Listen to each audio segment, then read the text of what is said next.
আমরা যাচ্ছি যদি অচিরে আমাদের এখানে বাট্টা হয় তাহলে এলাকার মানুষজন খুবই উপকৃত হয়।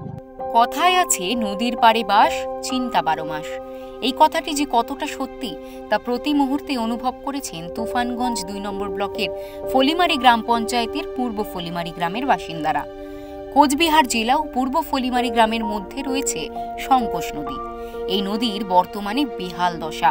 ধীরে ধীরে সমগ্র গ্রাম তলিয়ে যাচ্ছে নদী গহ্বরে।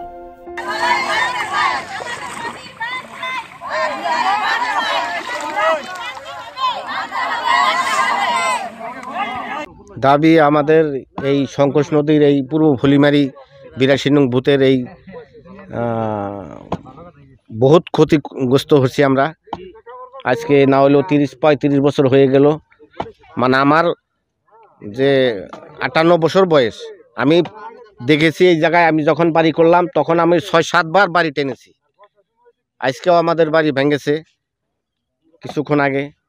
আর ভোটের সবাই নেতাগুলা বা মন্ত্রী বা এমএলএ এমপি এরা আইসা কয় আমরা নদীর বাঁধ দিয়ে দেব, কোনো বাঁধ হইতেছে না। আমরা ভোটের বেলায় কিন্তু শতকরা 95টা ভোট তৃণমূলকে দিই আমরা।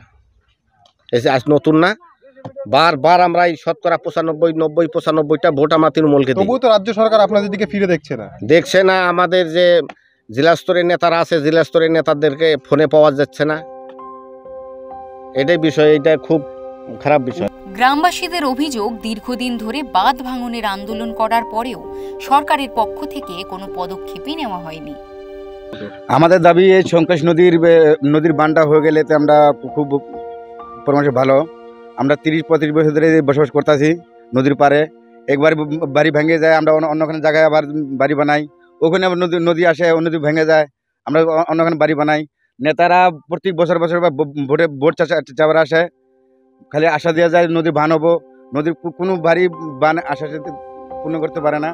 গ্রামবাসীরা জানিয়েছেন আগেও নদী গর্ভে তলিয়ে গিয়েছে বহু কৃষি জমি সহ বসত ভিটে। নদী যেভাবে ক্রমশ বসতির দিকে এগিয়ে আসছে তাতে গ্রামের বাকি অংশও নিশ্চিহ্ন হওয়ার পথে। আমরা কমসে কম হাজার হাজার মানুষ নদী ভাঙতাছে। আমরা বাড়ি টান দিছি কালকা, এখনো বাড়ি ঘর কোথায় টান দিব কোথায় না টান দিব। রান্না বাড়ি নাই, খাওয়া দাওয়া নাই, পয়সা করি নাই। বাচ্চা কাচ্চা সবাই কামলা দিবার যাবো, তো কাকা কামলা কিছু চলে না। এখন আমরা কোথায় যাব? আমগরে কত লোক কতখানে গেল, তুফানগঞ্জ, কোচবিহার কতখানে গেল, কেউ আসলো না, দেখবার জন্য আসলো না। তাঙ্গর ধন্যবাদ যারা আমরা থাকতে পারি, বাচ্চা কাচ্চা নিয়ে শান্তি করে থাকতে পারি। শান্তি তো গেছেই গা, ওই অজীবত জানাই আছি। এখন জানি বানটা হয়, বাল বাচ্চা নিয়ে কোথায় যাবো আমরা? কোথায় তো জমা কিছু নাই, কোথায় যাব আমরা? বাল বাচ্চা কান্তাছে, এদিকে চলে খাবে। যেগুনা জমিন আছিল নদীর মধ্যে সব চলে গেছে। ভিটে মাটি হারানোর আশঙ্কায় রাতের ঘুম উড়েছে প্রায় 1500 পরিবারের।